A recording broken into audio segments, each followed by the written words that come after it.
Hello students, आज हम business statistics की लेक्चर सीरीज़ में शुरू करेंगे लिमिटेशंस ऑफ स्टैटिस्टिक्स। इसके नोट्स आपको मेरी वेबसाइट vidyabhyas.com पर मिल जाएंगे। These are the limitations of statistics: data quality, misinterpretation, oversimplification, dependence on large samples, assumption-based methods, correlation versus causation, ethical issues, static nature, complexity and limitations in social sciences। आइए इन्हें detail में पढ़ते हैं। Data quality तो सबसे ज़्यादा जो हमारी इम्पोर्टेंस रखती है स्टैटिस्टिक्स में वो डेटा क्वालिटी रखती है, क्योंकि statistics depends on data, numerical data पे बेस्ड होता है ये। और अगर आप इसे ही कलेक्ट करने, ऑर्गेनाइज करने में या इसकी सैम्पलिंग में आप कोई भी गलती करेंगे तो जो आपका कंक्लूजन है वो गलत निकलेगा। आप बाइस्ड हो जाते हैं, इनएक्यूरेट डेटा कैलकुलेट करते हैं, इनकम्प्लीट डेटा कैलकुलेट करते हैं, कलेक्ट करते हैं, या उसको ऑर्गेनाइजेशन में आप कुछ गड़बड़ कर दें या उसके मेजरमेंट में कुछ गड़बड़ हो जाए, या सैम्पल के टाइम पे ही आप कुछ टेक्निक गलत कर दें या सैम्पलिंग एरर्स हो जाएं, तो उसकी वजह से स्टैटिस्टिकल एनालिसिस गलत हो जाता है। और जब स्टैटिस्टिकल एनालिसिस गलत हो जाएगा तो जो इंटरप्रिटेशन होगी वो भी गलत ही आएगी।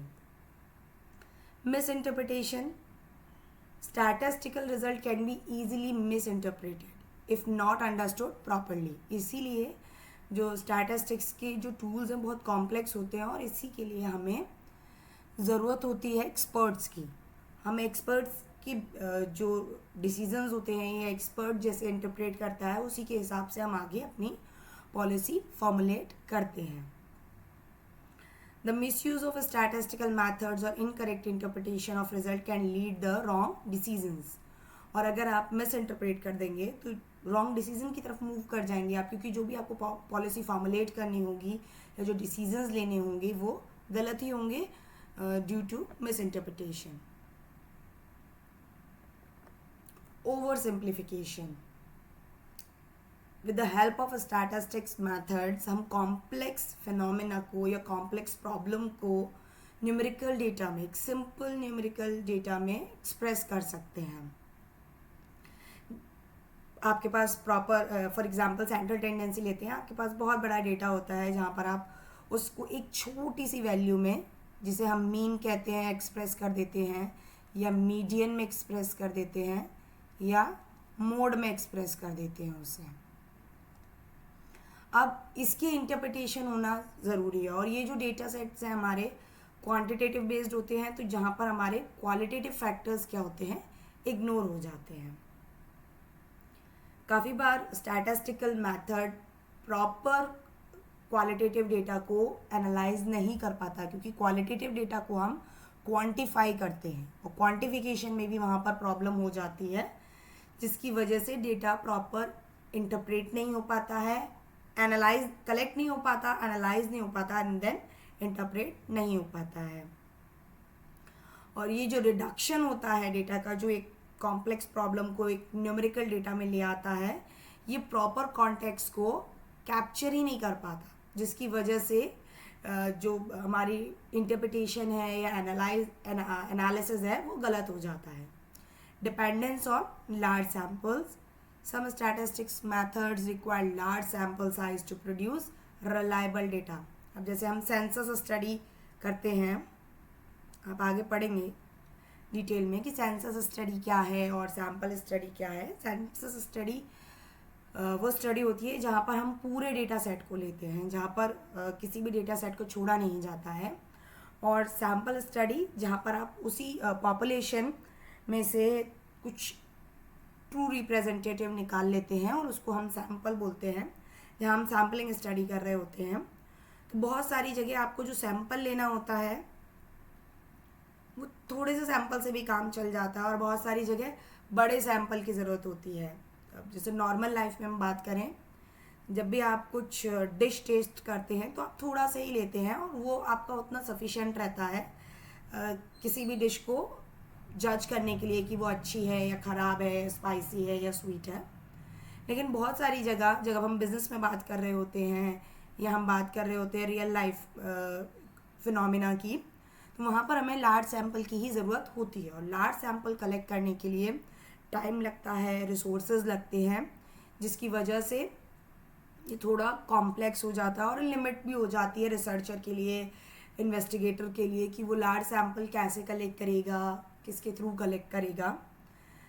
और बहुत सारी स्टडी ऐसी भी होती है जहाँ पर अगर हम स्मॉल सैम्पल लेंगे तो जो डेटा होता है या एनालिसिस होता है वो अनरिलायबल हो जाएगा, नॉन रिप्रेजेंटेटिव हो जाएगा। फॉर एग्ज़ाम्पल, अगर आप इंडिया की पॉपुलेशन एनालाइज कर रहे हैं तो आपके लिए सैम्पल की नीड ही नहीं है। आप ना तो लार्ज सैम्पल लेंगे ना सैम्पल लेंगे, आपको सेंसस स्टडी ही करनी पड़ेगी। सेंसस स्टडी में जहाँ पर आपको पूरी इंडिया के लोगों को काउंट करना है, वहाँ आपको कोई भी एक सिंगल पर्सन भी नहीं छोड़ना है। तो ये क्या रिक्वायर कर रहा है? ये रिक्वायर कर रहा है होल पॉपुलेशन। इसी तरीके से बहुत सारी जगह स्मॉल सैम्पल की नीड नहीं होती है, आपको लार्ज सैम्पल ही कलेक्ट करना पड़ता है। क्योंकि अगर आप स्मॉल सैम्पल कलेक्ट करेंगे तो वो कहीं ना कहीं आपके रिज़ल्ट को गलत बताएगा या फिर रिज़ल्ट आपकी पॉपुलेशन को रिप्रेजेंट नहीं करेगा। नेक्स्ट है अजम्पशन बेस्ड। स्टैटिस्टिकल मेथड्स जो होते हैं हमारे, वो सर्टेन अजम्पशंस पे बेस्ड होते हैं, जैसे कि नॉर्मैलिटी, इंडिपेंडेंसी, होमोजीनिटी। अगर ये सारी अजम्पशन फुलफिल हो रही होती हैं तभी आप एक स्टैटिस्टिकल मेथड को आगे अपने डेटा पर रन कर सकते हैं। अगर आप की अजम्पशन ही फुलफिल नहीं हो रही हैं और आप डेटा को अपने एनालिसिस को रन कर लें तो जो भी एनालिसिस आप रन करेंगे उसका रिजल्ट इनएक्यूरेट आएगा और आपकी इंटरप्रिटेशन भी गलत आएगी। जो भी आप रिजल्ट निकाल रहे हैं वो गलत, इंटरप्रिटेशन गलत, और उसके बाद जो आप डिसीजन लेंगे वो भी कहीं ना कहीं गलत होगा। नेक्स्ट है correlation versus causation. Statistics can reveal correlation between variables but not establish causality. देखिए, आप कॉज एंड इफेक्ट को भी एनालिसिस कर सकते हैं लेकिन आप एस्टैब्लिश नहीं कर सकते हैं। कोरिलेशन आप निकाल लेते हैं, आप पता कर लेते हैं कि कितना कॉज किस वेरिएबल के बढ़ने से कितना इफेक्ट होगा या किस वेरिएबल के घटने से कितना इफेक्ट होगा, लेकिन आप कॉजलिटी को एस्टैब्लिश नहीं कर सकते हैं।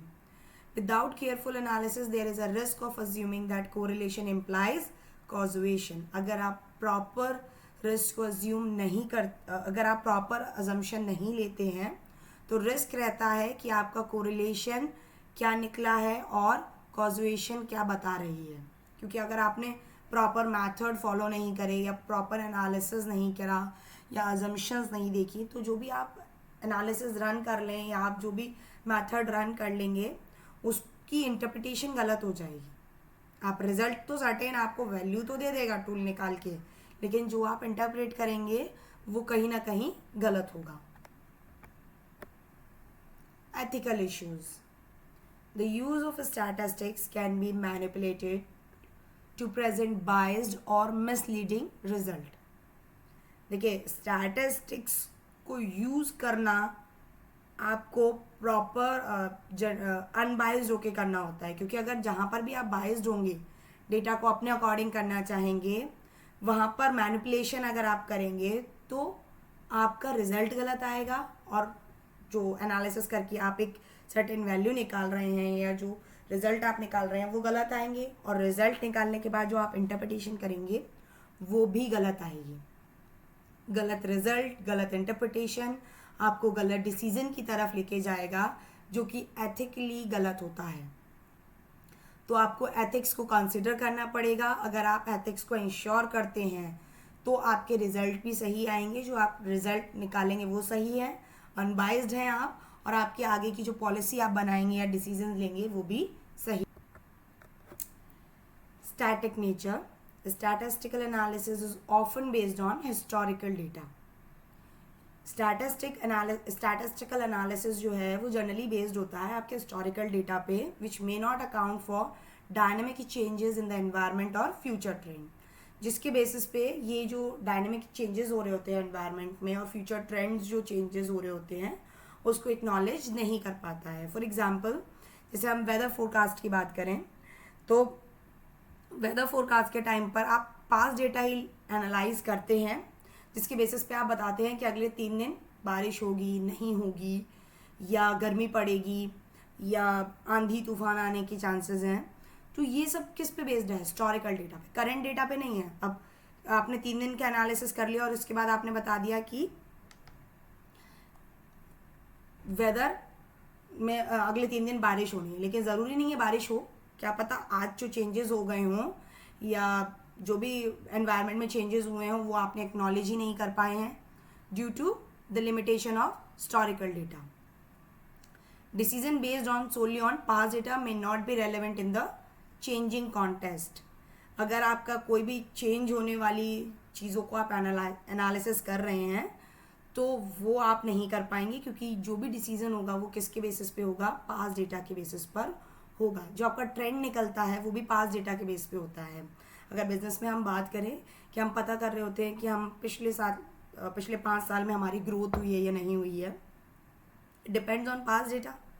आपको फ्यूचर के लिए तो आपको prediction on the basis of past data ही होगी कि अगले 5 साल में मेरा क्या ग्रोथ रही है, तो अगले 2 साल में मेरी क्या ग्रोथ रहेगी, अगले 3 साल में मेरी क्या ग्रोथ रहेगी। It depends on those 5 years. Next है कॉम्प्लेक्सिटी। कुछ स्टैटिस्टिकल मेथड इतने कॉम्प्लेक्स होते हैं, मॉडल इतने कॉम्प्लेक्स होते हैं कि उनको समझने के लिए आपको एक्सपर्ट की ज़रूरत होती है। अगर आप एक्सपर्ट यूज़ नहीं करेंगे वहाँ पर, या एक्सपर्ट से आप इंटरप्रेट नहीं कराएंगे रिजल्ट, या उससे कलेक्शन और एनालिसिस नहीं कराएंगे, तो कहीं ना कहीं आप अपनी जो इंटरप्रिटेशन है वो गलत कर देंगे। रीज़न कि ना तो आपको एजम्पशंस का पता हो उसकी, नहीं आपको पता है कि उस टूल के रिज़ल्ट कैसे निकले हैं, क्या वो रिज़ल्ट कहना चाह रहा है। और अगर जब आपको यही सब नहीं पता है तो आप अपने डिसीजंस गलत ले लेंगे, वहाँ पर आपके एरर होने के चांसेस बढ़ जाते हैं। Limitation in social science. In social science, human behavior is often unpredictable and cannot be accurately quantified. क्योंकि social science depend on human behaviour. बहुत सारी फील्ड है सोशल साइंस में, जिसमें कॉमर्स आती है, जिसमें ह्यूमैनिटीज़ आती है, साइकोलॉजी आ गई, आपकी मैनेजमेंट आ गया। ये सारी फील्ड्स कहीं ना कहीं ह्यूमन बिहेवियर को प्रेडिक्ट करती हैं, और ह्यूमन बिहेवियर बहुत जल्दी चेंज होता है, तो उसको प्रेडिक्ट कर पाना बहुत ही ज़्यादा मुश्किल हो जाता है, क्योंकि हम ह्यूमन बिहेवियर को क्वांटिफाई करते हैं। काफ़ी बार क्वांटिफाई करने में भी हमारी लिमिट हो जाती है कि हम एक सर्टेन लिमिट तक ही उसे क्वांटिफाई कर पाएंगे, क्योंकि जो हमने वेरिएबल्स लिए हैं उसी के बेसिस पे हम क्वांटिफाई करेंगे, और बहुत सारे वेरिएबल्स वहाँ पर छूट भी जाते हैं। जैसे कि हम बात करते हैं स्टॉक मार्केट में सेंटिमेंट्स की। एक्सपर्ट या रिसर्चर, इन्विजिलेटर अपने अकॉर्डिंग ही कुछ वेरिएबल्स डिसाइड करेगा या सेंटिमेंट्स डिसाइड करेगा और उसी को क्वांटिफाई करके रिजल्ट निकाल लेगा। लेकिन सारे सेंटिमेंट्स तो एनालिसिस नहीं हो सकते ना, कि एक पर्टिकुलर पर्सन किसी स्टॉक को चूज़ कर रहा है तो कैसे चूज़ कर रहा है। नो डाउट हम किसी की बैलेंस शीट देख ले रहे हैं, प्रॉफिट एंड लॉस देख रहे हैं, प्रॉफिट एंड लॉस अकाउंट देख ले रहे हैं, कैश फ्लो स्टेटमेंट देख ले रहे हैं, ईपीएस देख रहे हैं, पीई रेशियोज देख रहे हैं। These are the quantitative factors. But qualitative factors जो कि सेंटिमेंट्स हैं, उसको आप एक सर्टेन लेवल तक ही प्रेडिक्ट कर सकते हैं। वो जितना क्वांटिफाई हो जाएगा उतना तो आपने प्रेडिक्ट कर दिया, और जितना नहीं हो पाया वो कहीं ना कहीं एरर और मिस इंटरप्रिटेशन क्रिएट करता है, क्योंकि वो प्रॉपर कैप्चर ही नहीं हो पाया ह्यूमन बिहेवियर। इसीलिए सोशल साइंस की ये भी एक लिमिटेशन है। और आज के लिए बस इतना ही। Like the video, subscribe the channel विद्याभ्यास।